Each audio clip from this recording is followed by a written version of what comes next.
Welcome, my friends, to the Sage of Quay Radio Hour, your home for free and critical thinking, and I'm your host, Mike Williams. Tonight, Cara St. Louis returns to the show. Cara talks to us about her e-magazine, Vortex, Conscious and Courageous, along with offering her perspectives on a multitude of topics, including geoengineering, Gaza, Zionism, our dissolving borders, and the social engineering of our schools and society. Cara's current book, The Sun Thief, a great read, is available on Amazon.com, and she is putting the finishing touches on her new book, Aerosol War, The Covert Assimilation of Humanity. And to kick our discussion off, Cara comments on the recent Shasta County public hearing on geoengineering, led by Dane, Wigington, and Mark McCandlish, which resulted in standing room only attendance, forcing the mainstream media to have to report on the event. So without further ado, here is what Cara had to say. Hi, Mike. Hi, Cara. How are you? I am so happy to be here. I just love talking to you, you big old Mike, you. Well, it's great to have you back.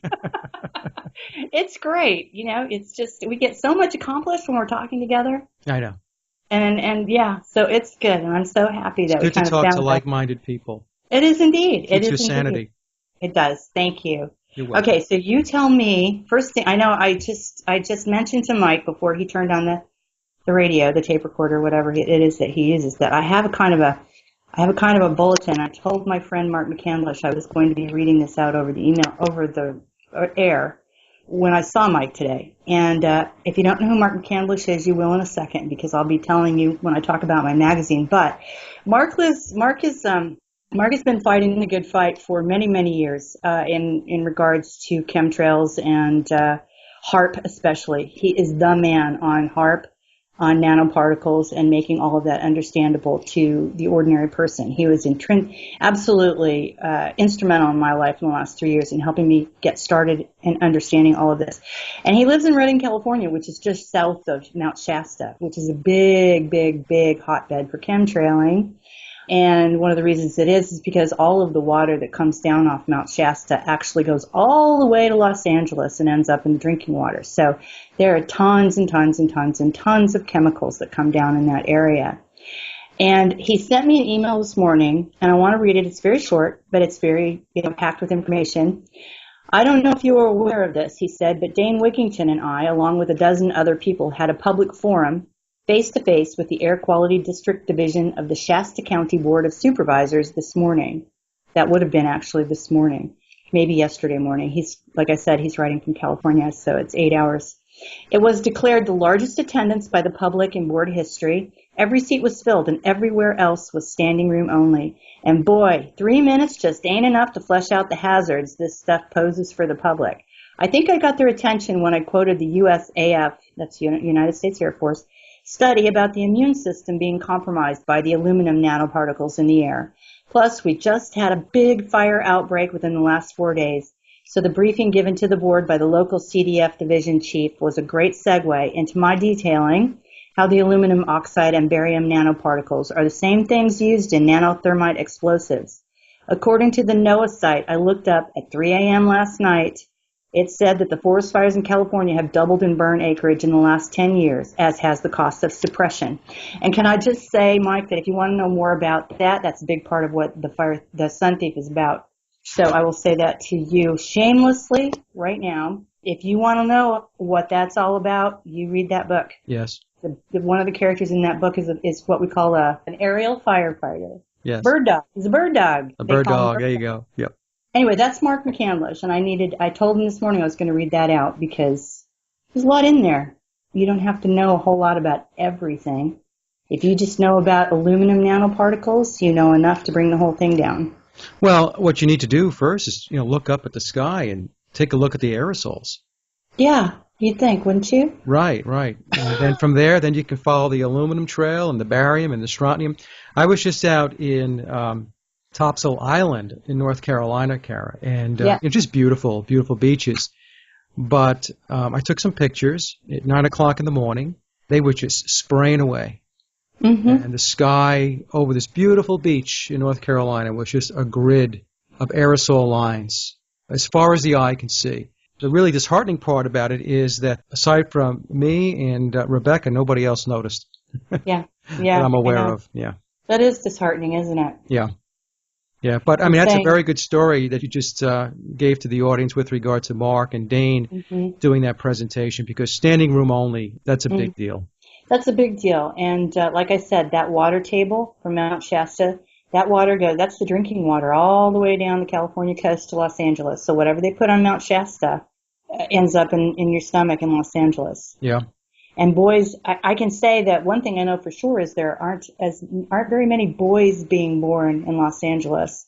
Certainly not nearly as many as there used to be. Yeah. You know, that's the feminization, that's the biology they're changing, all of those things. However, you and I have a lot to talk about, so I'm going to let you guide the conversation a little bit because you know how I am. Well, we have no, this is great. You know, it's freewheeling. It's fantastic. We want to talk about Vortex, Conscious, and Courageous, which is your e-magazine on the web. I was hoping, Cara, you could tell us a little bit more about your e-mag, the intent, the contributors, and so on. I certainly can. First of all, it's, as you said, it's called Vortex, Conscious, and Courageous. And right now I will just tell you to get there, go to www.vortexcourage.me. So it's www.vortexcourage.me. That's where we're located. We also have a Facebook site. You can look up Vortex, Conscious, and Courageous on Facebook, but that's not the magazine. Now, I started this magazine about the 23rd of June, I think, so it hasn't been up for very long, but we are in 80, Mike, I didn't tell you this, we're in 80 countries as of this morning. Great. I'm stunned. We are in 80 countries, and like I told you earlier, in the last 3 days, viewership has absolutely skyrocketed. So that has a lot to do with A, our purpose, and B, the generous contributions of folks whom I've come to know in the last couple of years. Some of them, one of them, Mark McCandlish, we just talked about him, I knew before I left the United States. He is a bit pressed for time, so he's just on the verge of making his first contribution, which will be the feasibility of interstellar flight, thank you very much. And part of that is a debate that he got into with an expert, and that he really slapped this guy back down. I wouldn't ever want to debate Mark on anything technical, especially when it comes to black ops, state of the art, and then some aviation, materials, flight. This guy is I don't think there's anybody who knows more outside perhaps the skunk works at Lockheed than Mark. So, and actually Mark was the technical advisor on the Sun Thief. I did months and months and months of research on the aviation in that book, but I'm not a pilot. And so I approached Mark just because I had seen him and listened to his radio interviews, very much like what we're doing here. And he had taught me so much. And I just sort of took a shot in the dark, which is kind of how I live my life anyway. And I said, Mark, I'm writing this book and here's the deal, and would you be willing to look at some of the technical stuff? Well, he said, sure. But in the end, the man ended up spending weeks with me on, via email, reading and checking and suggesting and making sure that when the pilots and the military people whom I really hoped would read the book did, they wouldn't just I wouldn't lose my credibility with them by making really stupid mistakes, Right. Plus, I wanted him to check the nanoparticle science and things like that, because these were things that I was just learning. So this is Mark McCandlish, and he's also one of the characters in the book is based very closely on Mark. So that's kind of cool too. But Mark is going to be a contributor very shortly, and I did just talk about him. Everybody else that I've met since I came to Europe. I moved to England a couple of years ago, although the first year I was back and forth a bunch because I do have adult children in the United States. And so the first year I went back and forth 6 times. It was insane.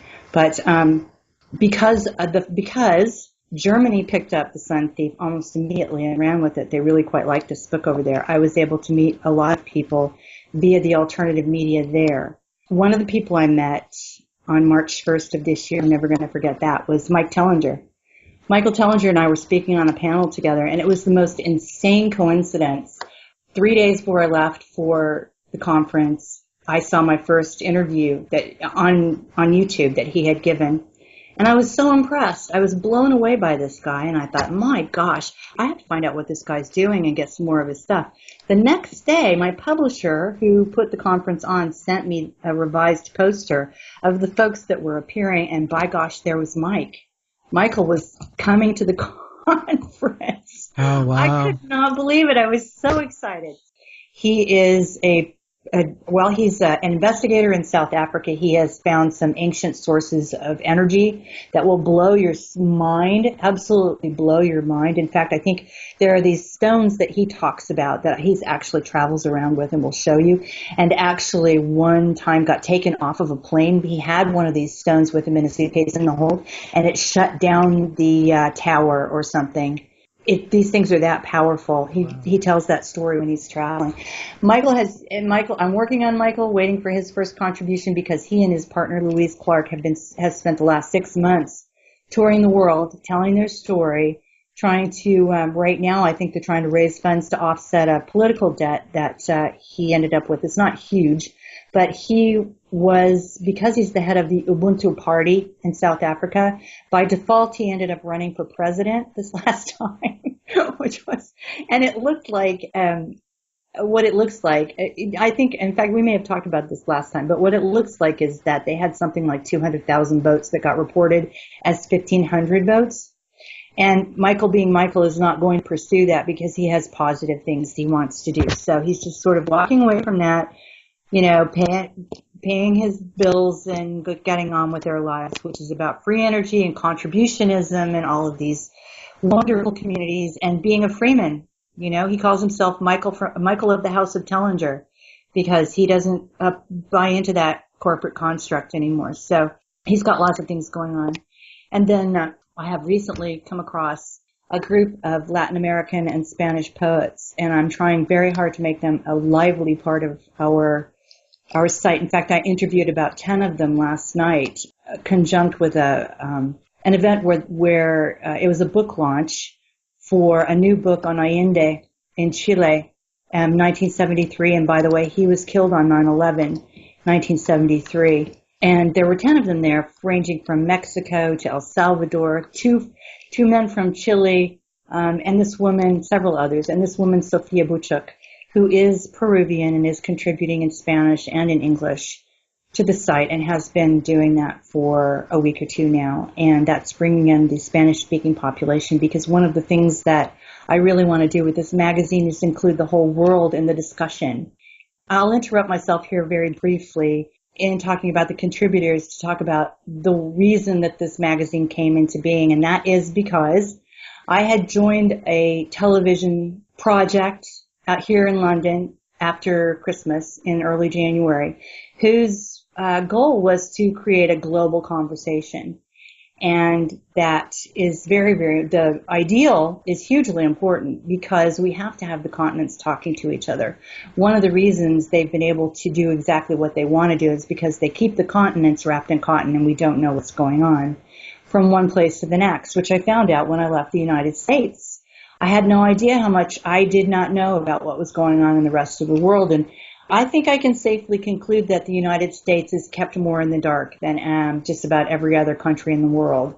And I have my theories as to why that would be so. But anyway, this television project collapsed, and there didn't seem to be anything that we could do to save it. And so I took everything that I had learned in 3, 4, 5 months and all of the people that I had met, and I turned probably the next day, started this e-magazine so that we could continue that gesture in the world. And I think that the fact that it's being as successful as it is, thanks to the help of the people I've met in the last year or two, is proof that, in fact, this is necessary, needed, and people are they're not just waiting for it, they're out there actively looking for it and finding it. So anyway, so that was one of the reasons this got started. Getting back to my beautiful, wonderful, gorgeous contributors, I also have one of my very favorite people in the whole wide world. He's a fellow called Gilad Atzmon. Gilad, see, I laugh just thinking about him because he's just so funny and so amazing and so courageous. Gilad is an Israeli. He is living in London as an exile, in self-exile, because he has taken up with a vengeance, anti-Zionism and the Palestinian cause. And that makes him very unpopular in just lots and lots of circles. But he's also very popular in other circles because he's also a world-renowned jazz artist. He's a saxophonist. His band travels all the time and regularly sells out the London Jazz Festival. And I recently conducted an interview with him in which I actually convinced him to start playing his sax at the kitchen table, which was wonderful at the end of the, I know, right? At the end of the interview. And I will show that when I can. This belongs to footage that I actually had to rescue from nefarious characters at said television station. And I believe that all of that footage is going to be in my possession as of tomorrow. And I am very, very happy about that. It does belong to me. It just wasn't easy to get people to let go of it. So I will be starting to put some raw footage up on my e-magazine as well of some of these interviews, and they're video interviews. So anyway, and then moving along, you can see all of these people in the archives and on the main page of our site. I've got Les Visible. For me, Les is a coup. Les is a score and a half for me. I was so excited that he agreed to contribute because I love this man's work. You can find Les at smokingmirrors.com and all of his subcategories of places where he puts his point of view. And he is somebody whose vision is absolutely unique and his way with words is extraordinary. And I always enjoy reading him. And actually, he is the first article I put up, it seems like way back when. And it was called, it was on political correctness. Okay, I asked him to write something about political correctness, and he said, well, that's the most dangerous thing that's loose in the world, so I'd be happy to. And so that was the first article that we put up. I think it was the sign of the devil or something. Political correctness and the sign of the devil, something like that. And then we have this fellow called Simon Ludgate. Simon Ludgate is something of a jester, too. Now, Simon is actually a very well-known director. Simon has done stuff in the mainstream. Very much in the mainstream, BBC, National Geographic, documentarian, things like that. And so Simon very much has a foot in both worlds, and he's written a couple of books that are supposed to be extraordinary, and I'm going to be reading them very shortly, and I encourage everybody to read Simon's work. He also does some pretty serious investigative journalism, and I think he's a medium. He has several sites. What I'm trying to do on the magazine is create a page for every contributor. That takes some time because every one of these people is so tremendously accomplished that it's difficult to get all of their stuff in. But they all deserve it, and so eventually they will all have it. And Simon is one of the people who actually does have a page. If you want to look him up and look up his books, I really encourage you to do that. Then again, we have this fellow called F. William Engdahl. Have you heard of him, Mike? Yep, I have. Yeah. He is one of the world's preeminent geopolitical analysts. He's great. He is amazing. And I interviewed him for a television show in Germany called Free Spirits TV, which is a subcategory of a show that's actually done in German. And I will talk about that fellow next. But I bothered William because I can actually use that word very sincerely. But we both were writing for Veterans Today. And I saw his work. I know this guy lives in Germany. I'm in and out of Germany so much. I've really got to get an interview with him. I got him onto that television station once or twice, and I just bothered him until he agreed to give me an interview. And then this man even got on a train and went from Frankfurt to Bremen so we could film him in the TV station and stayed overnight and then went home. So in the end, I don't know if it pays to talk to me or not, because these are the kinds of things that can happen. But I ended up doing an interview with him that I'm actually exceptionally proud of, where he talks about the Ukraine, Syria, and China, and gives very simple, easy to understand, and logical history on what's going on there. And I think was probably one of the first people who brought up the idea that this was a color revolution again that's going on in the Ukraine. Who's behind it? It's a recipe they're using all over the world. We're just dumb as a box of rocks if we haven't picked this up yet, right? And why Ukraine isn't jumping ship to Russia. The Ukrainians consider themselves to be Russian now. there's, explaining that they speak Russian, they consider themselves to be Russian. There's no Russian takeover of the Ukraine, Right. So this is something, of course, we in America don't know. Anyway, William, I've also done a review of his book, Target China, which is really interesting. So you can read the review. It's also there in German on the magazine. And then he's making some contributions of his own. He wrote an article on ISIS and those sorts of things. So the next fellow on the hit parade is called Joe Conrad. I owe Joe a great debt. I do indeed. He has a little, it's not little because he's got a huge following, but the studio is small in Bremen. He runs a show called Bewusst TV, which means spirit, I believe spirit TV or spiritual TV, something like along those lines.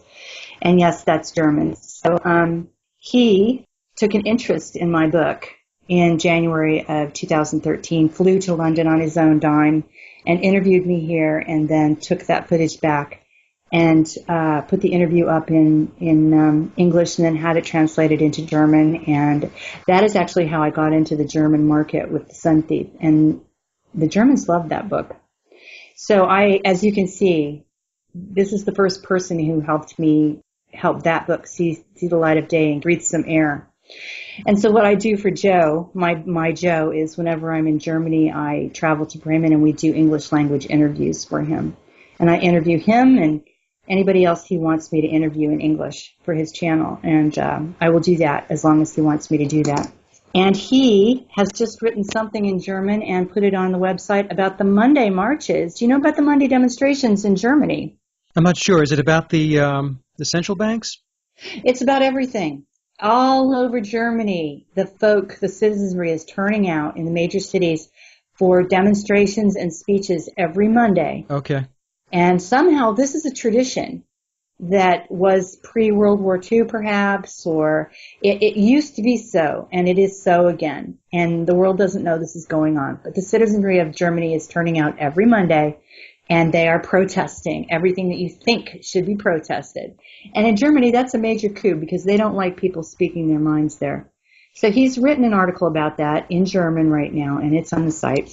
Okay, because I remember reading a story not too long ago about the Germans coming out and protesting about the central banks. And they are being vocal about all of the things that they can be vocal about. And so Joe is providing you with information about that. And we have this woman called Maria Wheatley. Maria is a caretaker at a and this is one of the monolithic sites near Stonehenge. She is astonishing. This woman is astonishing. She is an expert on water, forms of water, monolithic energy. She's a master dowser, and she learned that from her father, who's a man called Dennis Wheatley, who was apparently a very famous author who I had not heard about. And that's just my, a failing in me, really, because the guy was massively popular and well-read. And she's giving us articles about power centers and ley lines and the various forms of water. And she has lots to say about fracking and how that interferes with the sacredness of water because, honestly, Mike, water is a being. It's a living being. It's alive. It's alive until we run it through pipes. Water does not like right angles. Nothing in nature likes right angles, which is one of the reasons when you look up in the sky and see a grid pattern, you really should start to scratch your head because that's really not natural. There Exactly. are no right angles in nature. Anyway, Maria, I have an interview with her that when I get that back tomorrow, I may put it up as raw footage on the site because it's just sort of astonishing. When I was sitting in a pub in Avebury interviewing her, she and I were talking just very casually about this, that, and the other thing, and I had mentioned the fact that my mother had been killed, and that's why I wrote the book, and, I talk about that. And we were sitting over a well. There's a well in the middle of this pub. It's supposed to be haunted, and you can't see the bottom of it and all those sorts of things. And just as I said my mother, this giant flash of light hit us, and it's on film. And there was no traffic, no nothing, no cars going by. And then we have this fellow, Christoph Herstel. Christoph Herstel, again, is a German. Now, he was a journalist probably for 20 years or more. He lives in Potsdam, Germany, which is near Berlin, and he was really the last man standing with Hamas in some of the wars some of the scuffles that have happened in the last 20 years. He speaks regularly with newspapers and television shows in the Middle East. and has a lot to say about what's going on there now because he has a lot of contacts, boots on the ground in Afghanistan, in Iraq, Iran, Pakistan, and he's writing about, like a lot of us are right now, about the Gaza and what's going on there. And but he's writing in German, and so I post his things. He also did something lovely recently. If you have a chance to look at it, it's called A Letter to My Russian Friends, and it's actually in English. And it's a plea to Russia to help stop what's going on in the Ukraine. And I thought it was absolutely beautiful, and I was very grateful that he put it in English so that we could all read it. Now, Carrie, just for a second, what's going on in Gaza? What's going on in Gaza? Well, what's going on in Gaza? It's really simple to say what's going on in Gaza, and yet it's so horrific that it sort of seems sad to put it so simply. But hundreds and hundreds and hundreds of people are being killed in the Gaza Strip, Palestinians, by Israeli rockets. And I think Israel just had perhaps their first casualty. And supposedly what's going on is that Israel is retaliating for a Palestinian attack, but that's absolutely not what's going on. Right. They're just continuing their murderous genocide. It's genocide. Yeah. It's absolute genocide. Usually I don't post photographs. You know, sometimes people can put photographs up on Facebook regularly. I saw those photographs. Yep. To be just too shocking. Yeah. And too in your face. And especially when, just personally when it's about animals, because I'm a vegetarian who tries to be a vegan. I mean, for me, it's preaching to the choir, and I don't need to see that. But I put those pictures up on my Facebook, my personal Facebook, because I want people to understand what's going on there. I want people to understand that these are children and mothers and grandparents, and Israel has no right to be killing those people. None. This is murder. This is out and out psychopathic genocidal murder. There is no justification for this, none whatsoever. And recently, in fact, 2 or 3 days ago, my husband and I were driving in London, and there was a massive roadblock. Not roadblock, but I mean traffic was just crazy, and we couldn't figure out what was going on. I wish I had known, because there were tens of thousands of people protesting outside the Israeli embassy here in London, which probably not many people know about or realize, certainly not in the United States, against what's going on in Palestine. The world has had enough, Mike. The world has just freaking had enough of what Israel. 1948, I don't care if they take that year off the calendar. Erase it. I don't want to hear 1948 because it's all a fiction anyway. Well, it was given to the Zionists in 1948 by the UN without any input from the Palestinians. They essentially just took sovereign land and handed it over to the Zionists. And if anybody, and I'll just comment here, if anybody ever sees a map of what Palestine looked like in 1948 versus Israel, and you take a look today, that map looks nothing like it did back in 1948. It's been completely commandeered by the Zionists. And there's no rationale for it other than they wanted it, so they got it. And now they're exterminating the people who are already there. This is the predator, Mike. This is the predator that I talk about. Yeah. This is the predator. And that's just a representation, a very brutal representation of the predator. Okay? And I've worked, since I came to London, I've worked with people who were in broadcasting, who were Zionists, and I've seen how it works. I've had my work censored. I've been shut up. I've paid prices for standing up for people who are against what Israel is doing and will not be silenced. I mean, that's going on in a big way in places that you wouldn't even begin to think it could happen. But it's going, I mean, the reality is that people have had enough. But you know what I recently found out, and I guess maybe you already know this because it seems like a lot of people do, but there are gas fields in the waters off Palestine, off Gaza. And that's one of the things that Israel wants, is those gas fields. Did you realize that? Because I just found this out. Yeah, no, I did know that. And I also, it's a radical fundamentalist mentality that the Zionists have. They believe that entire area, we're talking about Palestine, we're talking about Iraq, we're talking about Iran, all of that, they're looking to tuck in under their bailiwick. And a lot of people do not realize, Cara, that, and this is never spoken about, Israel is the fourth largest nuclear power in the world. behind Yeah. the U.S., the Russians, and China. They're ahead of France. And I don't think that Israel has ever signed a non-nuclear proliferation act either. No. As a matter of fact, I didn't know where they ranked in terms of I believe it's their 4th. capability, but I do know about the Samson option. You know about the Samson option? Yes. Yes. Most of the world doesn't know about the Samson option, but they have really made no bones about it. If Europe tries to protest what they do, they have said they'll just nuke us to kingdom come. Right. Okay. So this is the psychopathy that we're dealing with here. Now, the Samson option, which we should maybe expand on a little bit for those that don't understand it, I will tell you that my understanding of it is that there is I'll call it a theory, that there are strategically placed nukes within this country and probably elsewhere in the world in order to keep everybody rowing the boat in the same direction, keep them together, right, in order for the Zionists to be able to continue on their trek of commandeering sovereign land. Right. And when we get to the part later on in the conversation, we should bring Israel back up because this is one of those situations that weaponized political correctness works really well. Yeah, I probably got us a little sidetracked there. So No, that's fine because it needs to be talked about. These things cannot be allowed to continue. They cannot be allowed to continue.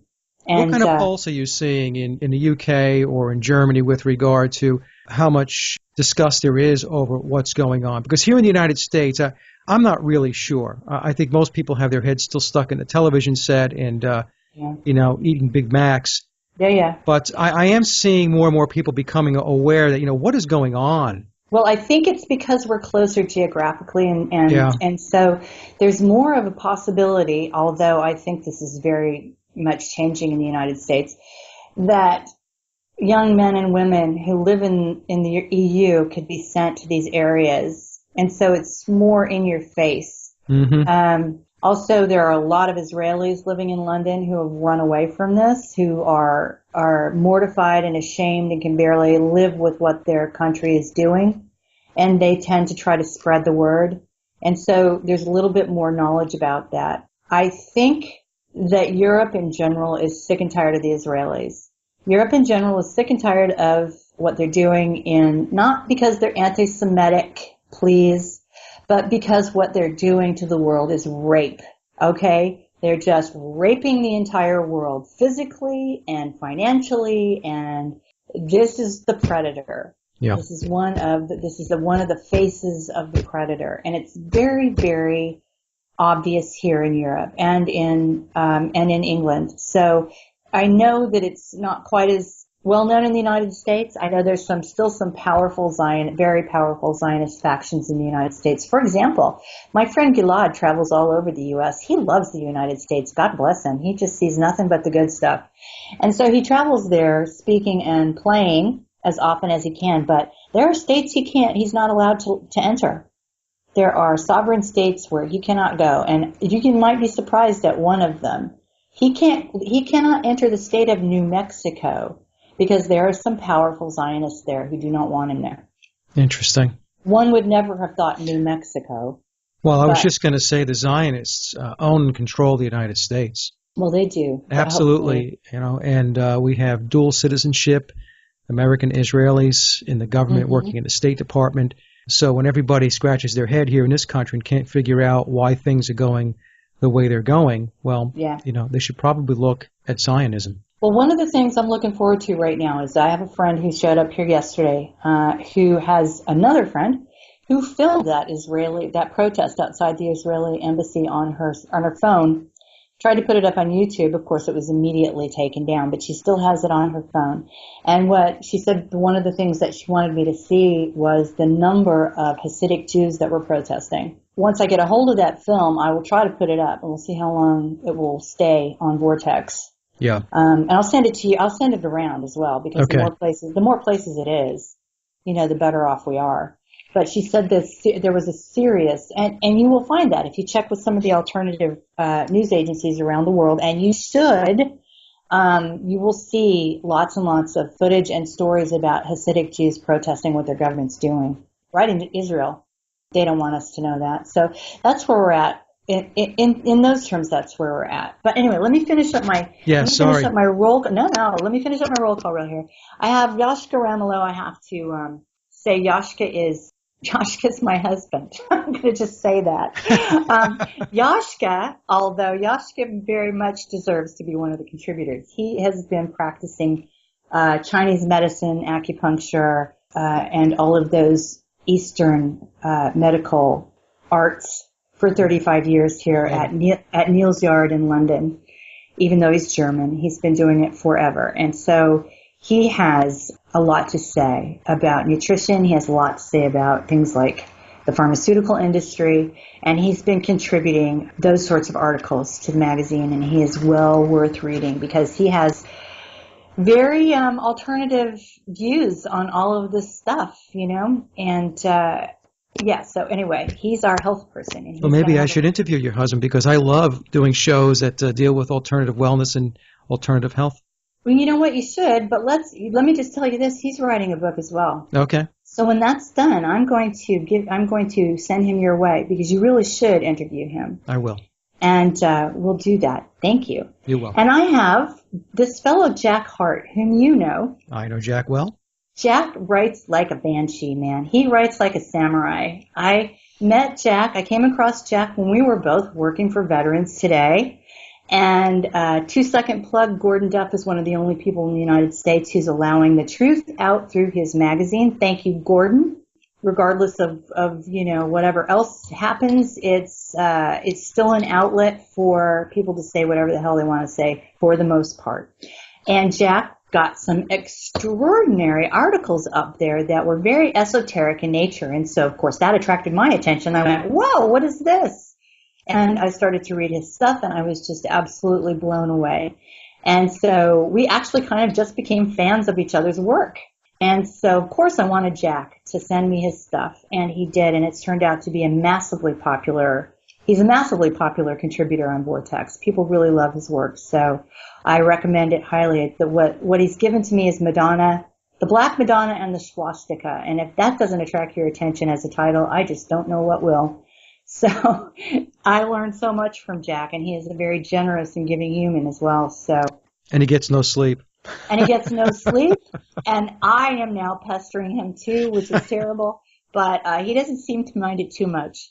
And then we also have the person I call the one and only Sophia Smallstorm.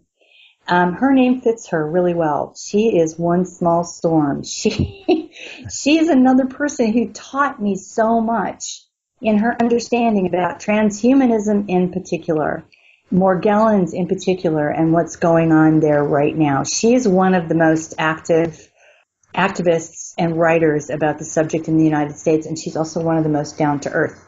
You can get a hold of her, and she will talk to you and those sorts of things. And so she has been contributing some of her peripheral interests. We have an article called The Butterfly Effect and the Insurance Business, and we have an article on common law from her, with some interviews from people who've actually been in the courts and been arrested by the IRS, and the IRS has tried to force them to testify against themselves. All those sorts of lovely things that go on in the United States. So she has been very generous with her work. Then we have this woman called Christy Tietier. Christy is a trip. Christy lives in California, and I met Christy because when I was putting articles up on Veterans Today on transhumanism, she wrote me the most amazing novel-length rebuttals to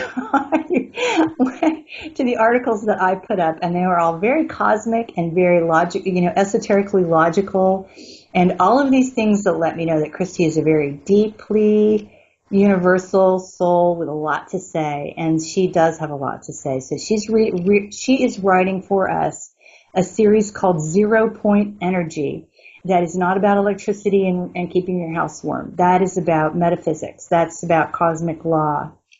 And so you need to keep a lookout for those. And Jerome Putnam is a fellow who lives in Switzerland, and he is writing about the history of the hallucinogenics right now. Things like the peyote ceremony in Native America. And ayahuasca. The ayahuasca stuff. And what would have happened if Timothy Leary hadn't been in charge of the LSD experiments in the United States. And so these are this this is some interesting stuff and some really unique voices, you know. And I've also got Harold Calzabella, which I'm going to save him for later because he is my man. He had translated my book into German, and he and I are writing a book together right now. We can talk about that in a little bit. And then, of course, I already talked about Mark McCandlish. So right now, this is the lineup, and I think it's extraordinary. It's a great lineup. And I can't believe my great good fortune. But you know what's going on now, Mike? It's like how you and I started talking to each other. People are being drawn together. They're meeting. They're starting conversations like they'd always been in conversation. Right. And so there's a destiny question here. People are coming together to do things that they're meant to do together. I firmly believe that. And creating things that are really just bigger than themselves. Well, and the propaganda hasn't worked as well as they had hoped, you know. So there's a lot of people that haven't been sucked into their black hole. Yeah. And we're coming together as a community and getting the truth out. Well, certainly enough of us. We don't need everybody, but if everybody was in the know, that would certainly be great. Right. Unfortunately, the 20th century, as you know, my characterization of the 20th century is just a snapshot in social and cultural engineering. It was a giant experiment in how to move what they might call a herd of people from one place to the next, or get them to do or not do what you want them to do. It really is sickeningly, that's exactly what's happened. Yes. We're starting to wake up right now, which means that there's more and more and more to distract us, more wars, more this, more that. I actually don't believe there's going to be a World War III. I believe we're in World War III because I don't believe World War II actually ever ended. I'm not waiting for the Ukraine to explode into all-out war with Vladimir Putin. I think Putin is going to stay in control. He's going to continue to exercise caution, and I don't think he's going to get sucked into that stuff. Because I think what's going on is they're just ratcheting every single solitary conflict around the world up to just below the threshold of out-and-out war. Yeah, well, they're not going to announce a war. You know, No. They're not going to declare it. They're just going to go about their business and put it into play. I mean, talking about all these events, Cara, right? We have the entire border mess here in the United States. You have the Ukraine is still a mess. They've got, what's going on in the Middle East right now with Palestine. It's a fire hose of events and distractions and evil. Mm-hmm. That's how they operate. Yeah. But I think it's, you brought up borders, so we might as well go there. Let's go not necessarily to immigration, although it certainly falls under the heading of immigration, but that's a big topic around the world. That's certainly a big topic in England, certainly in the United States. But I will tell you that England is trying to put its foot down right now. England does not want its borders overrun. One of the reasons it will probably leave the EU, although I'm really unclear about their status in the EU, because of the City of London, which is running the world economically, folks. This is the seat of the world economy, the City of London, just like Washington, D.C. is the seat of the army, armed conflict, that kind of thing. The Vatican City is the seat of all the nefarious things that happen via quote-unquote religion. Because London, the City of London is here, we've never used the euro. We are still on the pound. The British pound always does very well against the euro and the dollar. Holds its value, and that's not an accident. You will see Nigel Farage, who's one of my favorite people to watch, chewing out the heads of the EU Commission every time he gets a chance, and just telling them, look, we're not going to be part of the EU much longer anyway, although I still have a hard time. I guess it's really just in terms of employing EU citizens that we are a member of the EU, but it's a very strange relationship that Great Britain has with the EU. Now, Nigel had huge gains, right, in the last election? Yes. UKIP, which is his party, came out right on top, which I thought was sensational. It was a bit concerning for the globalists. Yeah. And he's just if he wants to walk us out of the EU, he will, and more power to him. I've seen him sitting with Ron Paul at these sovereign conferences. Yeah. And one of the things he said with Dr. Paul sitting right next to him, just chuckling away, was they play the European Union anthem, which means they've taken the Ode to Joy and bastardized it for the rest of the planet. And he said, "Do you think I stand and salute? I, by God, do not." so you get Dr. Paul chuckling to his side. Anyway, but Great Britain has some serious action going. They're trying to take serious action about securing their borders. It is not because they are anti anything except anti having their economy dissolved by the predator. Right. Predators trying to dissolve all of our economies, and the best way to do that is to leech all the money out of our countries, dissolve our borders, and just create economic mayhem that way. I'm going to tell the story that I tell because I want the United States and everyone listening to your show, Mike, to be absolutely horrified as I was. But in November of last year, I went to the United States to visit my children, and I changed planes in Toronto from London. And I was anticipating the usual 500 people deep lines at Logan when I got there for immigration. But lo and behold, I get off the plane in Toronto just to switch planes. They'd taken my luggage off. There were probably 15 or 20 of us on this flight that were making connections into the United States. And all of a sudden, they'd gone through my luggage. The first thing I did was I went to a special area with all of these wonderful folks. And I had to scan my boarding card. And then I had to sit and watch this screen. And the screen, eventually my name would pop up on it. And it would say, apparently, that my luggage had cleared customs and that I was free to proceed to the next checkpoint. So I'm thinking, what the hell is this? But I did this, and I went to the next checkpoint, and I realized that I was looking at U.S. Customs.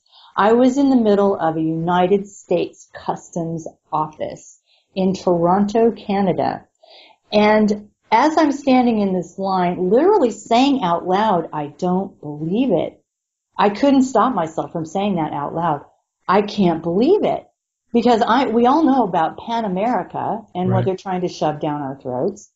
And 20 years ago, Canada would have run us out of town on a rail for trying to do something like that. What, are you insane?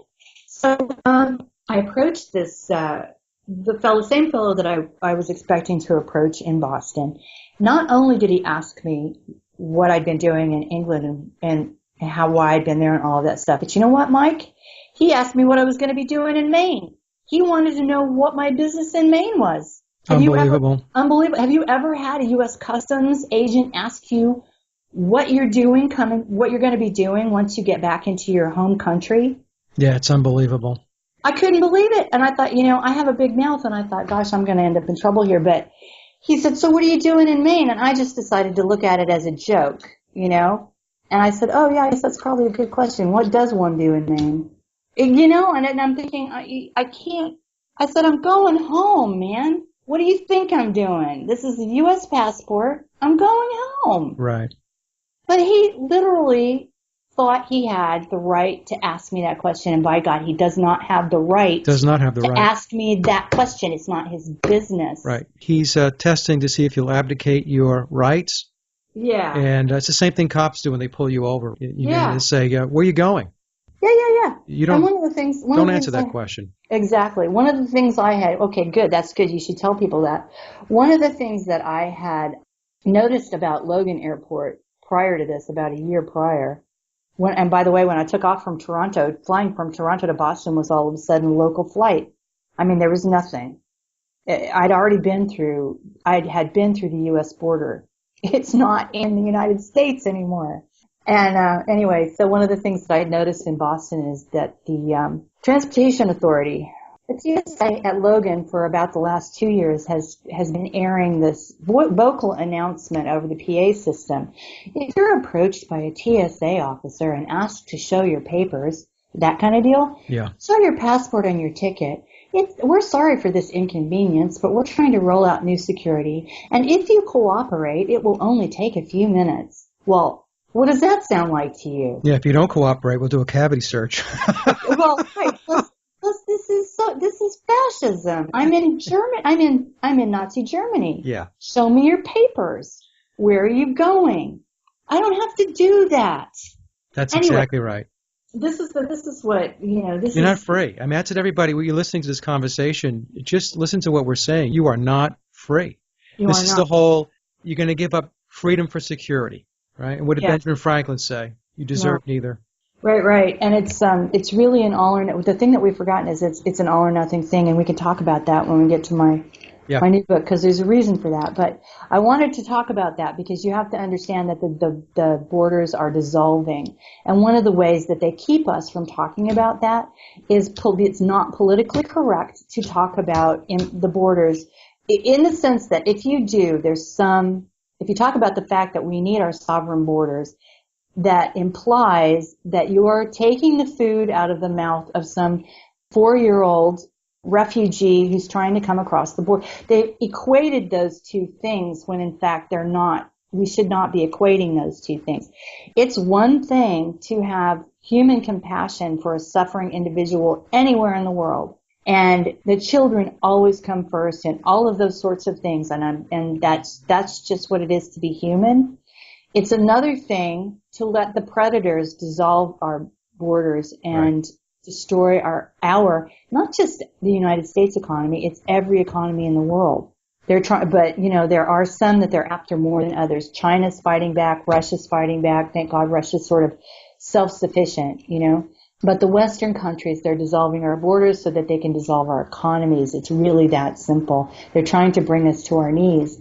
Economically, has nothing to do with the compassion and the goodwill you feel toward your fellows in another country. No, it has nothing to do with compassion. It's all about a globalist agenda. As you're absolutely correct, Cara, it's about flattening this country economically. It is, and until we can get that straight, Yep, we're sitting ducks. And President Obama, this is his agenda. This is his agenda, okay? President Obama is the biggest hoax that's ever been perpetrated, well, certainly the capstone hoax that's been perpetrated on the United States. And he's another example of political correctness. I cannot say, and this is something that the Brits were kind of surprised about when I talked about it, but I cannot criticize Obama's policies. I cannot criticize the fact that I cannot say, I do not want you killing in my name, and I certainly don't want you using my tax dollars to do it. And I do not condone anything that you're doing in your foreign. I can't say any of that without being accused of both spreading hate and being a racist. That requires absolutely no thought to level those sorts of accusations, because if you stopped and thought about that for a nanosecond, you will realize that if I criticize my president for killing people in my name, that is not racist. And I have every right and I have an obligation to do that. The Constitution says I have an obligation to do that, does it not? it does. And this is what's up with Israel. I said we should talk about this as well. This is where, this is really where it all started, this political correct stuff with the Frankfurt Institute, and then, which was the Institute for Social Research to begin with.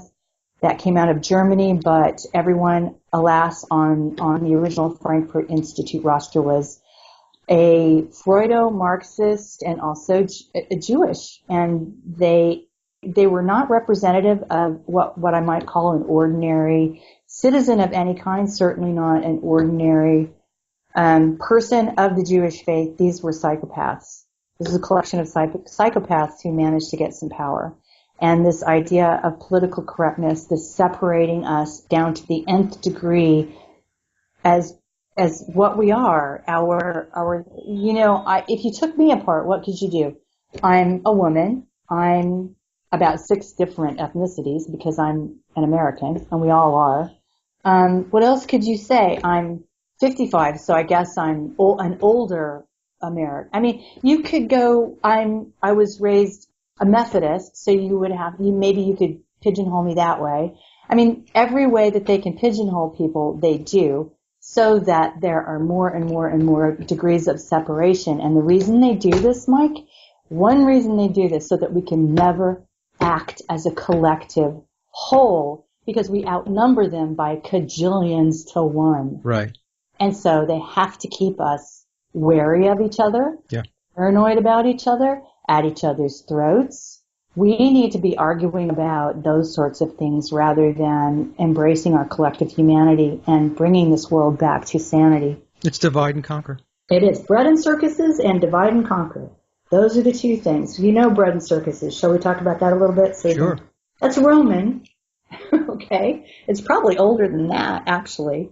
But they call it bread and circuses because I think it was Julius Caesar probably said, look, give them bread and show them circuses. In other words, distract them from what's going on and they won't know what we're up to. It's as simple as that. That's what it means. It's the same formula in place today. Yep. It's still going on. Yep. And it's going on, the not depressing, but the can be overwhelming thing is that it's everything. We live in a hologram, guys. I'm going to break that to you right now. The whole thing is a hologram. They've invented this culture and this social strata, the social structure that we live in to distract us from what we're doing, and we need to unplug from that. Just a breakdown of the whole mind-body dynamic. Yep. Which is what my new book's about. Ta-da! And thank you, Mike, for putting the first chapter up on your site. Very welcome. It's being read by a lot of people, and that makes me really happy because it means that a lot of people are kind of picking up on this. And anyway, it's being written by myself, and I'm taking the first half. The second half of the book is being written by a fellow called Harold Kautzabella. I said I would come back to him. He's German. He's also Jewish. Thank you very much. Spent part of his growing up years in a kibbutz in Israel. And he's a scientist. He's a chemist, and he's also deeply, deeply, deeply esoterically adept and a deep clairvoyant and all of those wonderful things that you want to be when you're trying to back yourself up and understand what's going on in the world, because a lot of what's going on in the world is satanic and black magic and all of those things. And so it pays to be able to pick these sorts of things up. But Harold is someone I want to say met by accident, but I don't really believe in accidents. He appeared when I needed to have The Sun Thief translated and offered to do it. And we've sort of been inseparable in our work in a lot of ways ever since. I guess we're supposed to do some stuff together. He's written the second part of the book, and it came out of his work at an open line conference in Oslo in 2012. And he titled his part of the book, which I'm going to have to talk to him about because it's not really very catchy. The Chemistry and Contrails, Assessing the Impact of Aerosols from Jet Fuel Impurities, Additives, and Classified Military Operations on Nature. You'll have to wordsmith that. Yeah, we're going to have to make that subtitle. Anyway, it's really funny because he and I kind of do argue a little bit about what to title things when we're working on things. And as of right now, the book is called Aerosol War, The Covert Assimilation of Humanity. What do you think of that? I think it's great. You think that's good? Okay, so it may be called that, assuming Harold and I can agree, and I think we can. But some of the stuff that's in he's taken on Morgellons, for which he actually has observed a cure in Germany. Thank you very much. He has taken on the idea of sentient oil, and he has observed studies and successful outcomes for an antidote to sentient oil. I'm probably getting him killed just by saying this. It's not unusual that he is hassled in the extreme, but he will never stop. I know that. Is he working with, or does he know Cliff Carnicom? He knows of Cliff Carnicom. I don't know if they work together. There's a lot of this stuff. It's not just Cliff. Cliff is like the lion of this, trying to figure out what's going on biologically and do something about it. Cliff is like the gold standard. If you want to know what's going on biologically with Morgellons and things like that, go to Clifford Carnicom. And I think it's just cliffordcarnicom.com maybe, or it's .org. Carnicom Institute maybe? It's carnicom.org. I think .com is a disinformation site, believe it. Is it? Don't go there. That's how influential Clifford's work has been. Yeah. You know, somebody has gone out of their way to put a disinfo site out there. Okay, and I know that Mark McCandlish knows him really well, and there was a period of time when Cliff, you couldn't get a reply from Cliff if you sent him a message, and there was a period of time where they were hassling him so heavily that he just kind of shut down for a little while. But Cliff's work is impeccable. Scientifically, there's no arguing with it.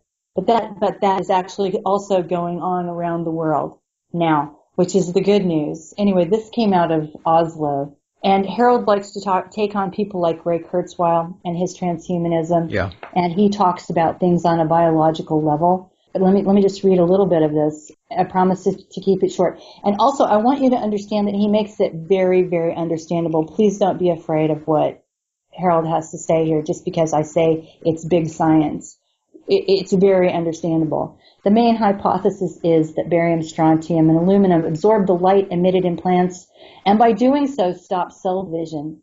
Additionally, terrestrial radiation triggering the crystals could alter the cell potential and thus disbalance the plant's immune system. So you see, he's gone after the cellular damage, and this is plants. This is everything around you that isn't human or animal. This is everything that we rely on. Yeah. These three items that they're dropping from the sky are disrupting cell division in plants, among a million other things, of course. He talks about how that affects people as well, all the way up to how it affects entire lands, oceans. And as I said, he has been witness to some successful cures of Morgellons. He has done a lot of work with sentient oil and how that affects the reptilian portion of our brains. See, this is some serious work that this fellow has done. Cara, could you explain to the audience a little bit about sentient oil, what is meant by that? Yeah, I can. This is something they don't want us to know about either. Now, there's some argument about how old it is, where it comes from, things like that. Some people say it's a substance. Let me just start there. It's a substance that looks a lot like, the best description is like antifreeze. It's an oily sort of substance. And it's volatile, and it seems to be sentient. In other words, it has some sort of intelligence that seems to be computer-like, like an artificial, like an AI kind of intelligence, although obviously it's some kind of organic substance. Anyway, it's inert at certain temperatures, low temperatures, and there's a lot of it under the seabed, for one thing. It becomes operative as it warms up. Without getting too far into it, I can say that, of course, there are some psychopaths on this planet who wanted to see what happens when you warm it up. And there have been a lot of people who have died because when you come in contact with it, death is one of the outcomes. Now, I'm not there. I can't tell you exactly how that happens. There are some people. One of the things that's absolutely been verified is that there was a scientific laboratory near London that was trying to work with this substance, and they couldn't figure out what it was or what it did, but scientists were dying, and they also couldn't figure out how to get rid of it. So you know what they did, Mike? They dumped it down the drains. It's in the sewers of London. Unbelievable. And there are people who have come forward stating positively that they've actually come in contact with it and talking about how it affects their biology. And this is how we know that it has some sort of mocks some sort of AI capability, because they will talk about having this need to order things in a sort of numerical fashion. That's almost like a hunger, Yep. like having to eat your lunch or your dinner. There's a part of them that simply has to find things to order in their mind and their intelligence. So this is out there. It's in a lot more places than you might think it is. Like I said, we know for sure it's in the sewers of London. There are people who think it's in our petroleum, in our oil, our engine oil. It's, there was a supposed, there are things. This is a dangerous thing to talk about, Mike. You know that. Sentient oil is something that, you start talking about that, they really start watching you very closely. But Harold talks about it all the time, and it is going to be in the second half of the book. And you'll be hearing and seeing more and more about it because, like I always say, they can't plug all the holes. So that's the second half of the book. And Harold is a wonderful writer and very charismatic and very able to get things across in a simple manner. And the first half of the book is the one that I'm taking care of, and it is a direct result of the phenomenon that I thought to myself, if one more person asks me, couldn't that be a contrail? Why isn't that just a contrail? Why is that a chemtrail? What are you talking about? I thought I might jump off a building because honestly, that those questions have been put to bed. Yes. The fact that people are still arguing that just points to the both manipulability of who we are right now and the power of the silencing that they've imposed upon us. There are people who say that the United States is an electromagnetic concentration camp now. And I believe that. I think that's probably the case. Bill Clinton, one of his jobs as president was to cover our country with wind towers. And he happily did that while he was in office, and he calls it one of his legacies. And those wind towers can now transmit signals that will make your DNA dance. And if your DNA dances because of what's in there now, because we have bioaccumulated the stuff that's coming down from the skies, from the airplanes. It's in us on a cellular level. And so that's the 1-2 punch.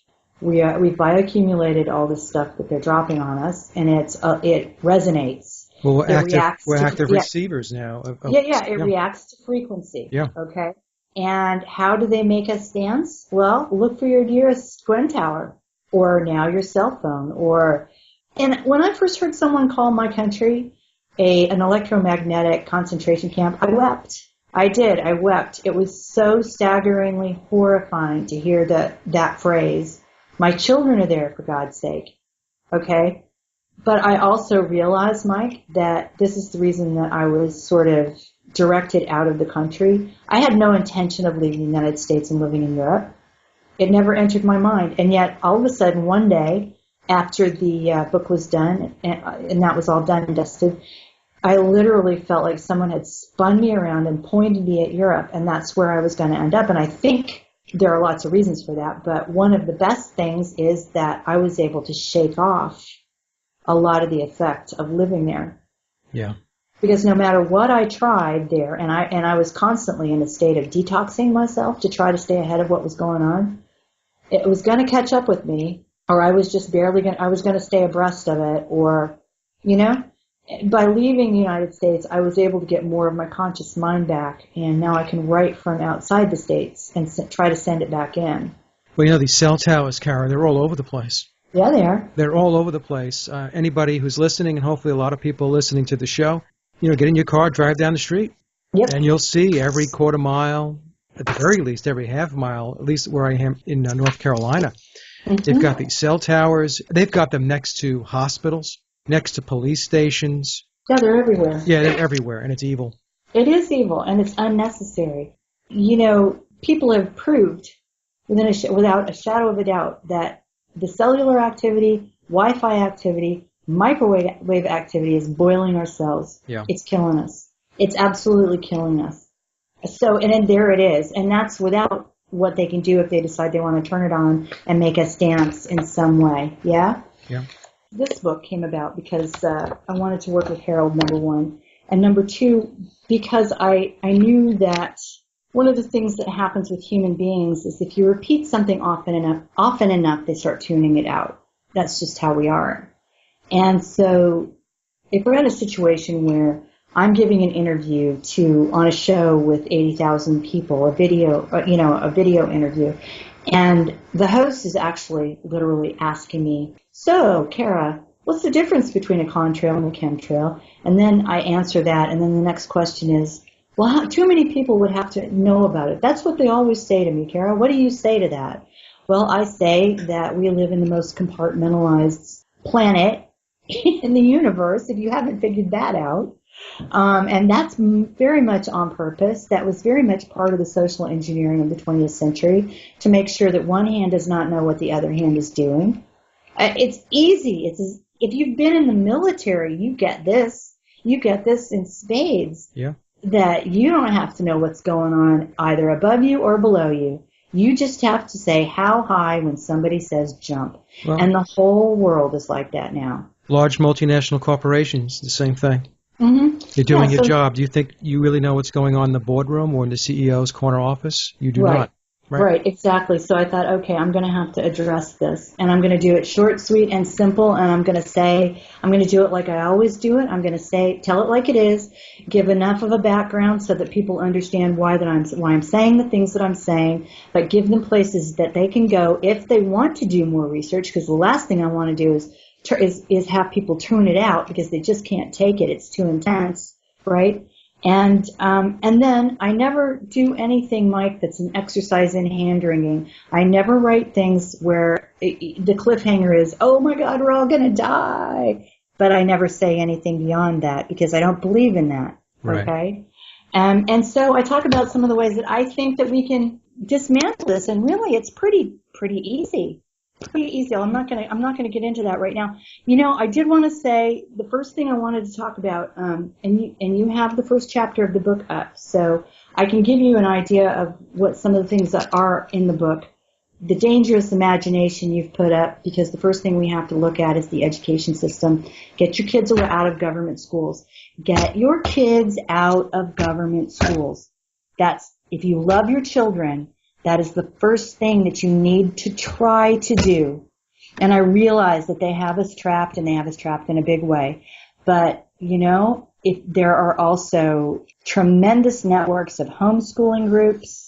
There are alternative schools that, yes, they cost money. If you can find a way to get your kid away from a government school, please do. Because it's just a giant indoctrination camp, That's right. And it's a prison, and it's ruining our children. So many times, this is what happened when I first started talking about the Sun Thief. I would get very emotional and choked up. But this is real. This is absolutely real. What they're doing to our kids in the school is a huge crime. And I know that I may have talked about this with you already, but my oldest son got out in 3 years because he had something he wanted to do, and I was very excited about that. They wanted to go to a state secondary school, and I said, you know, I mean, you have to let them. At a certain stage, you have to let them. They'd been in Steiner schools, Waldorf schools, because that's also what I do. I'm a Steiner teacher, a Waldorf teacher, which is an alternative pedagogy, and was actually developed by a fellow called Rudolf Steiner in about 1919, I think, as an antidote to what was going on in the school system, believe it or not. And he would say, get your kids out of state-run schools, because if something doesn't change, it's all over. He was one of the greatest philosophers who ever lived, certainly of the 20th century. If you get a chance to look him up, I don't want to go digress too far, and my daughter, when just before she turned 17, she said, Mom, can I quit? I said, yep, you sure can.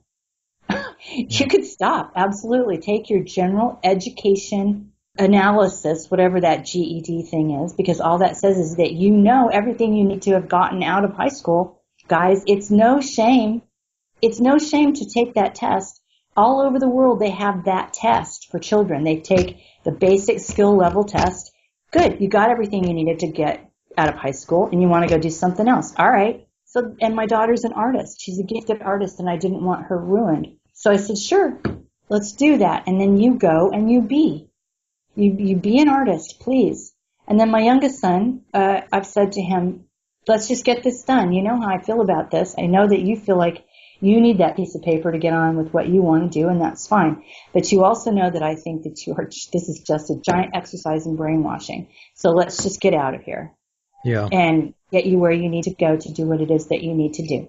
And I'm a teacher, and I'm an American, okay? And I'm saying these things. But that's really what it is. That's what it is. I mean, here in the United States, we have Common Core. Yeah, see, I'm gonna have to touch on that in this book. And people are educators who would never have stepped forward up until now are out of their minds, crazy, angry, scared to death that this is gonna land on the American child. It's that bad. It's all there to create a village of idiots. I mean, 2 + 2 = 5, if that's what you want to believe. It's that type of nonsense, you know. And it isn't because it's something new that they came up with because they're so much smarter than we are. It's because they're lying to us. Exactly. It's because they're trying to say, no, you don't see what you see. 2 + 2 really is 5. So don't be stupid. Don't fall for that. Right. Please. And don't make your children fall for that. Jeez. Anyway, so I'm going to talk about that. First thing I got to talk about is education, and then all through the book I have to touch back on education because everything that they rolled out to control us, they took back into the schools. Okay, so that includes behaviorism. John Watson, I talk about him a little bit. He operated out of Johns Hopkins University, I think in the 20s or 30s, and he was another one of those people who said, give me a child until he's 7. Actually, that was Loyola. That was the Jesuits. But along the same lines, Watson said, give me a baby and I can make him anything I want him to. Right. I want to make him. And all of those experiments that were performed all over, certainly the United States and Canada, and possibly in Western Europe, on children and adults as well, but certainly on lots and lots of babies, is how they discovered how they can make us do anything that they want us to do. Babies are not born afraid of the dark. Babies are not born with fear, really, of any kind. And one of the first things John Watson figured out is that he could make a baby afraid. Well, what kind of a sick, what kind of science is that to begin with? Okay, who does that kind of stuff? And well, it's a science that believes that humanity is nothing more than a bunch of lab rats.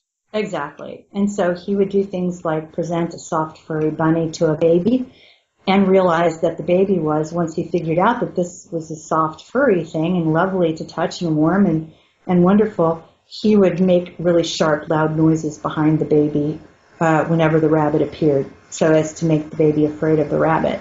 And just this simple experiment was a eureka moment for him. Oh my God, I can do anything I want. I can make a baby afraid of anything I wanted to make afraid of. And we were off to the races at that point. That's behaviorism. That's Pavlov's dog. Do you realize that your children change classes to the ring of a bell? Right. How Pavlovian is that's real Pavlovian science. And they get 45 minutes out in the yard like they would in prison. Yes, exactly, if that. And they lost that during No Child Left Behind for a while. I was trying to teach in Kentucky during that period of time. And, time that 6 or 7-year-olds spent at the drinking fountain was considered lost time. They no longer got to go outside and play because they weren't meeting Governor Bush's standards. And in fact, during that period of time, my youngest son was in second grade, 8 years old, and had to have surgery at that time on both his feet. And the school knew that he was going to have to be out. And he was in a wheelchair, and he had casts on both feet when he came back and all of those things, right? We still had to present ourselves to the truant officer to prove that he hadn't been truant for that 2 weeks. And that was because schools were paid by the minute that the children were in school. And so it was that desperate to prove why our school had been gypped out of 2 weeks' worth of No Child Left Behind money. This is a 6-6 society. Yeah. And these children aren't going outside because they have to meet certain standards. And, and so now on top of that kind of stuff, we have Common Core, which makes No Child Left Behind look like nothing. Yeah, and they give you, the kids, the standardized testing to make sure that, you pass the left brain robot test. Mm-hmm. And if you don't pass the left brain robot test, then there's something wrong with your child, and we have to take them for further evaluation. Perhaps we need to drug them. Right.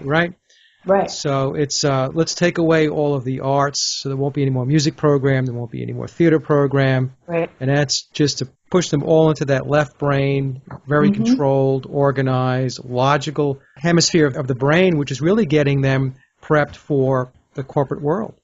Absolutely, that's what it's getting. And not even the corporate world. I mean, corporate world is a shiny term for what it's really getting us prepped for. I mean, you're touching on another subject that's actually part of what's in the book. This what came out of the Industrial Revolution, Fordism. Everything is an assembly line. Everything's compartmentalized so that the worker feels that they have no power. And these were things that were ordered by the giant industrialists to try to make sure that people didn't assert any rights or talk back. Right. That made sure they accepted their condition. Yeah, just get in line. Yeah, get in line, and that actually was translated right into the school system, wasn't it? So that's part of what I'm writing about. And then what the other thing that's insidious that people need to know about, that people are starting to find out about, is that the Bolshevik Revolution that did not succeed in Russia, did not succeed because people were they expected the peasantry to rise up and overthrow the Tsar on the heels of World War I. And it did not happen. And it did not happen because the Russian people were not fighting for the Tsar, and they were not fighting as a proletariat. The Russian people were doing something very simple and very human. They were acting out of a collective folk soul that was under attack. So they were acting as a unit as the Russian folk soul and sort of protecting themselves spiritually and esoterically. Regardless, it didn't work, much to the chagrin of the people who wanted it to work. So there's a group that came together, first I think in Hungary, but they got kicked out of Hungary for trying to introduce women's rights and also for trying to sexualize children as early as kindergarten. Does that sound familiar? Yeah. They got kicked out of there pretty early on, and they went to Germany, and they formed the Institute of Social Research at Frankfurt University, and it became known as the Frankfurt School, but that really just had to do with where it was located. And this was a group of people who were financed by a wealthy German Marxist, Bolshevik Marxist, and he wanted them to try to keep that flame alive and see how they could reignite that and perhaps spread it to the rest of the world.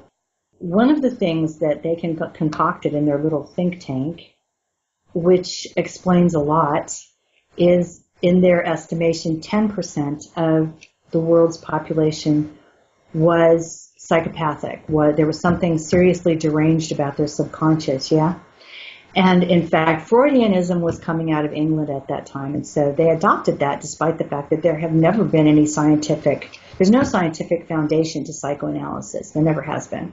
But they adopted it, and they became Freudo-Marxists, and they decided that 10% of the world really needed psychoanalysis. They needed to be dealt with, changed in some way that they felt made them tolerable. But there was no way to select out that 10% of the world, and so they decided that the entire world should be forced to undergo some sort of psychoanalysis. Freudian behavior modification was sort of coming up at the same time, but therapy, I suppose, is the best way to put it. Let's put the world into therapy, and there was really only one way to do that, Mike. That's through the schools. Even though people think I'm kidding, people think I must be making this up because it's so outlandish, because it is so outlandish, but in fact that is what has happened. They actually succeeded in creating these institutions that we call schools where they're trying to change us. Absolutely. I mean, it started with psychiatry, which was a fringe and still is. It's very fringe, you know. Mm-hmm. They wanted to make it mainstream, and it started with, as you know, Cara, in hospitals and essentially institutions that dealt with people with quote-unquote mental disorders. Right. And doing all kinds of testing on those patients. Mm-hmm. And, you know, and then as that got traction and it was legitimized through nefarious means, right. Then, as you just said, it moved to schools, and it's very prevalent now, not only in our schools, but in our military. Yeah, absolutely. Well, they have been fairly successful in changing, certainly. I mean, I really try only to talk about the United States because that's my immediate experience, and I think it's a good example. Don't get me wrong, this is going on all over the world. But in the United States, I talk about the U.S. because that's what I know. And the same group of people located the nuclear family, as one of the things they had to destroy if they wanted to change children, which is what they wanted to do, because if you get a hold of the children, you know, they're very receptive.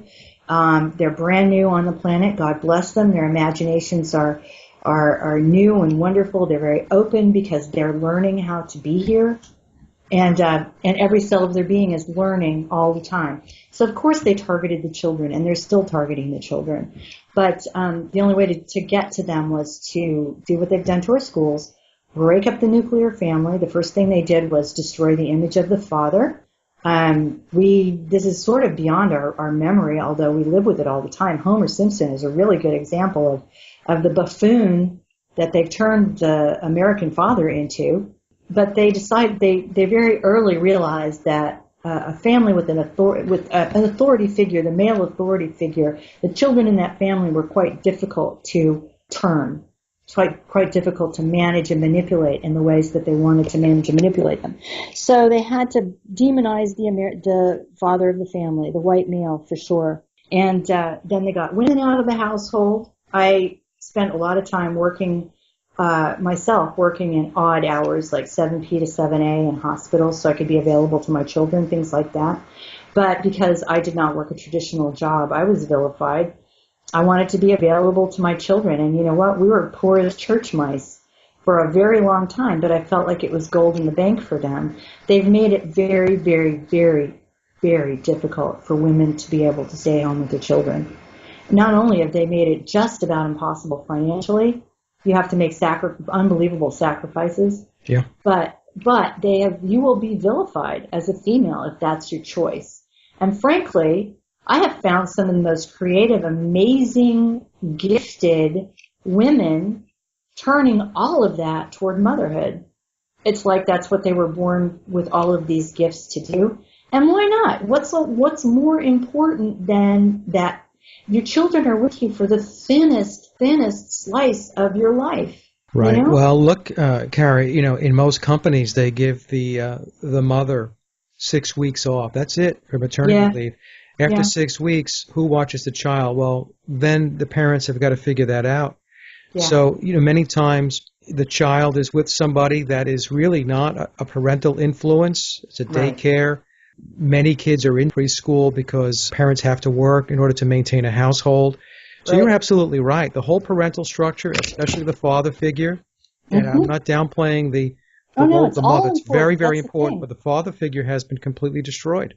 Right. And you have to understand I think one of the ways that it's helpful to sort of get these ideas of male and female, which we really shouldn't even say male and female because that's how the corporatocracies look at us and designate us as objects. We should say man and woman.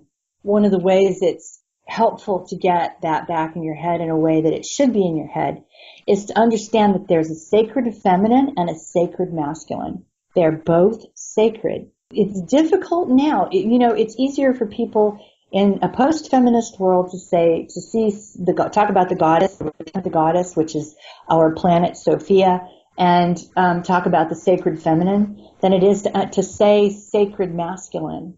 The first time you say sacred masculine is kind of a weird feeling. Yeah.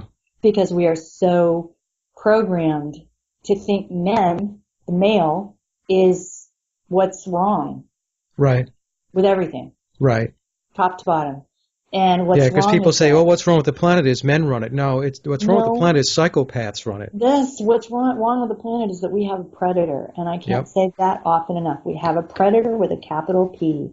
And then we've talked about political correctness. That came out of the Frankfurt Institute. The Tavistock Institute is its sister, if not its precursor in England. This is where Freud came from. This is where his nephew, Edward Bernays, came from, who came into the United States with his book Propaganda under his arm. This is the group of people who turned the media turned it on us as a weapon. Television is a weapon. You have to understand all this stuff is controlled and it's a weapon. And they don't call it a program on television for nothing. Right. It's a program. They're programming us all the time. So if I could say one thing right now, it would be turn off your TV. Turn off your TV. Start getting read up on all of this stuff so that when you go to the movies, you recognize propaganda when they're slapping you in the face with it. You recognize what's being done to you. Okay. So I don't want to, we have a lot of things to talk about. I don't want to spend too much time on this in particular, but I do want you to understand that this is what's coming out via myself and Harold. And I think it's important, and really it's an answer to the one question. Is it a contrail or is it a chemtrail? Yeah. And then you answer it, and it's like this. If you ever saw the movie The Stepford Wives, it's like that. It's like someone hit the reset button in the middle of their forehead. Click. I did not hear that.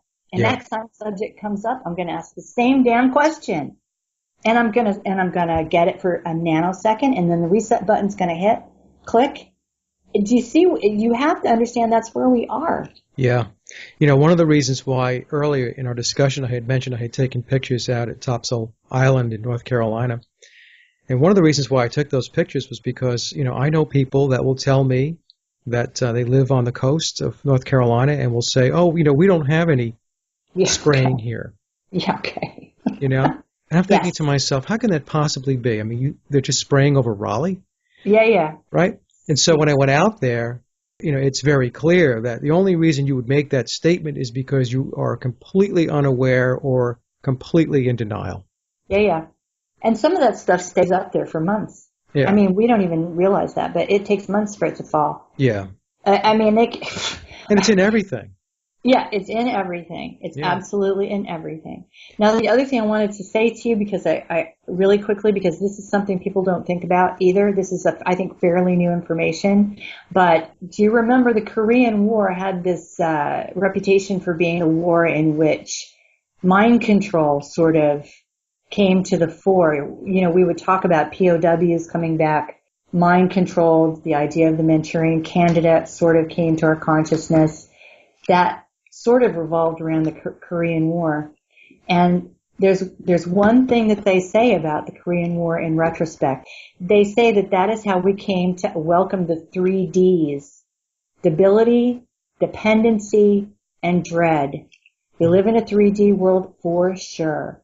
But think about that since post-1950. Debility. Now, this is prisoner of war stuff. Right. Okay? Debility. Make it so I'm sick all the time. Make it so I'm at the mercy of the pharmacy companies, or, there's just something always wrong with me. I'm not particularly capable anymore. We've talked about the fact that our children are just sort of dissolving in front of our eyes because they've shot them up with mercury, and they're being assaulted environmentally constantly, and they're eating food that isn't food. It's poison, and just all of these things. Debility.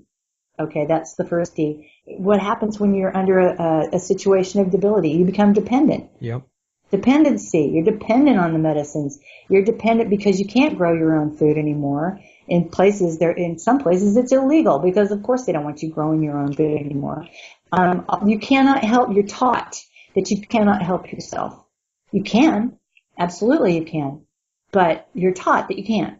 So you've got debility and then you've got dependency.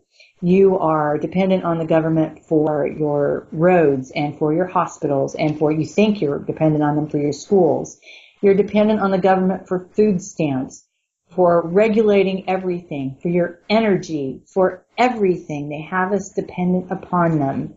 I have this conversation with my oldest son because he can't understand why I would like to see the sovereign states really come back in a big way.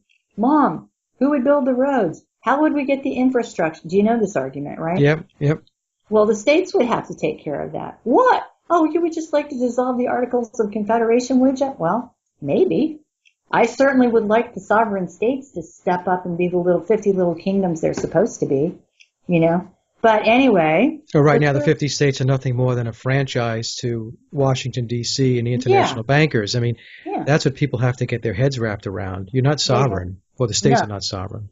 No. Well, but it would be a fairly easy, if perhaps dangerous matter for them to investigate their own sovereignty. I mean, you have to be careful when you're saying stuff like that. But you can become a citizen. I was born in Colorado. I can become a citizen of Colorado.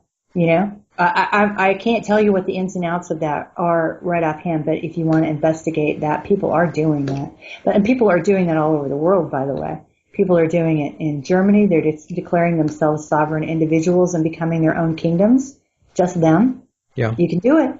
The only problem is, I think what the one problem that no one has come up with a solution to yet, a workable solution to yet, is the idea of a passport, This is the thing. In some cases, some of what we have in place works fine. Uh-huh. In the case of a passport, as an example. Yeah. The problem, though, is that it is in every aspect of our life. Every single thing you do on any given day has government influence and government tentacles in it. Right. That's the thing. And those of us who are old enough to still have some memory of some shred of sovereignty have to make sure that gets back out into the world, that impulse, yeah? Right. So this third D, this won't surprise you, Mike. Debility, dependency, and dread. Right. D-R-E-A-D, dread. Boy, do we have a relationship to that idea now. Do we not? We do. Terror.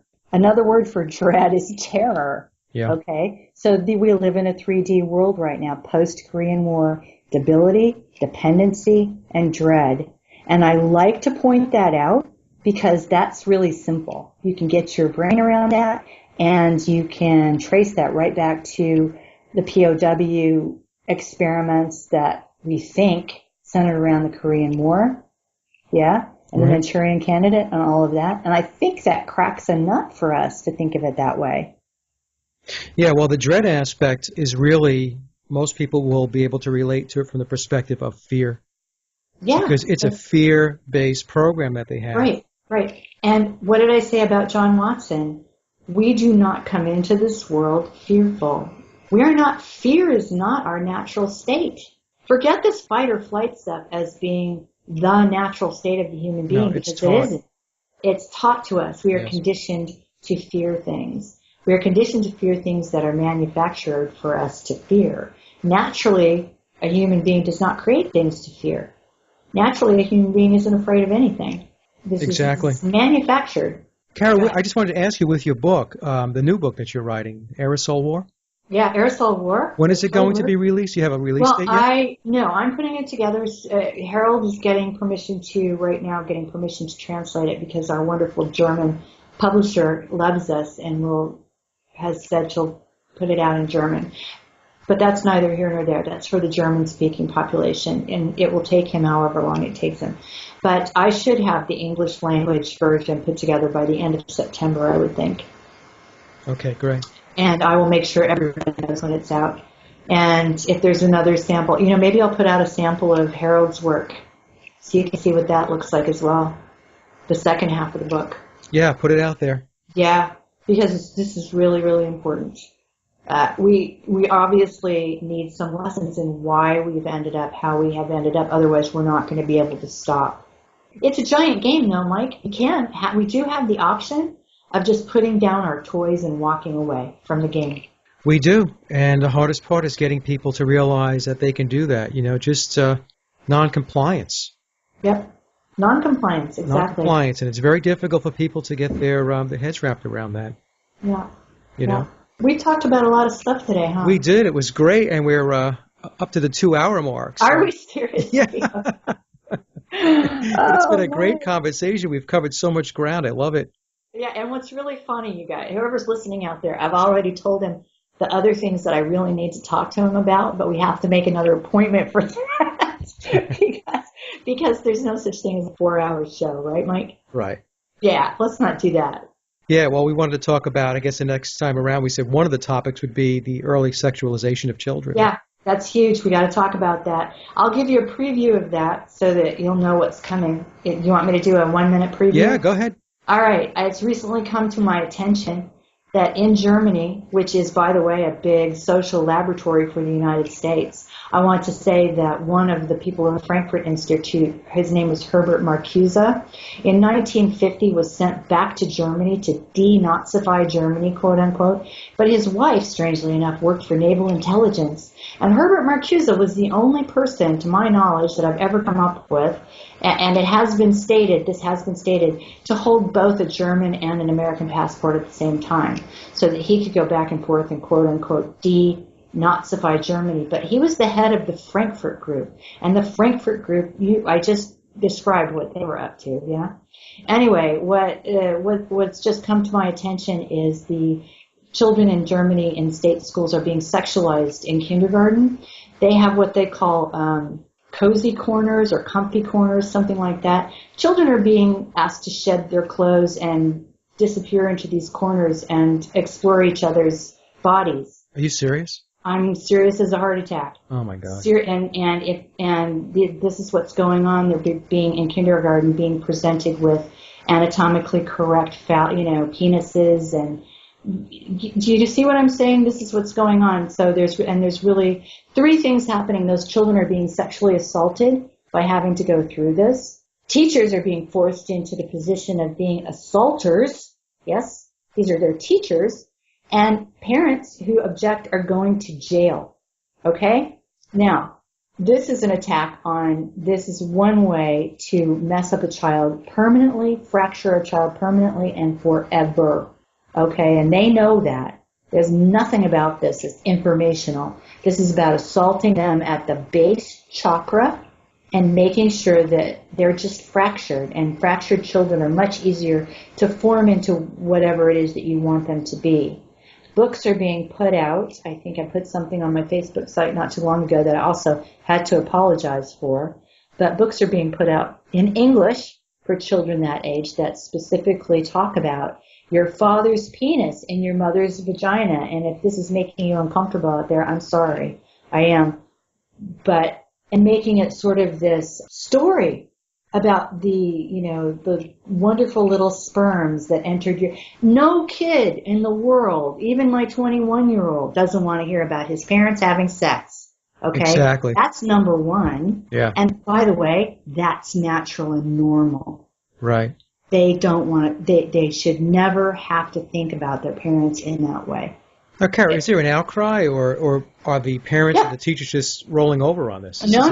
There are big demos going on in Germany. You have to understand, I hope that the United States is starting to understand how poorly we are using the German people and how poorly we've been doing that, how that's been going on since... But they've been vilified since World War II. Yeah, prior to World War One, actually. Well, right. The Tavistock Institute got some newspapers to start printing things about the Germans and about the Kaiser that just weren't true. Yeah, I meant in this country, after World War II with Hitler and the Nazis, it became, just melded into people's brains here that Germans are evil.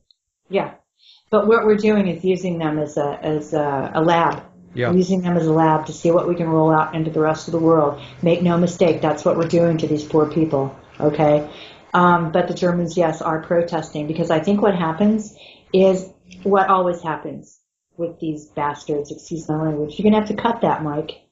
Perhaps I won't, because you're absolutely right. Is that they run into a situation where we love our children more than we fear our enemies. Mm-hmm. And it happens every time.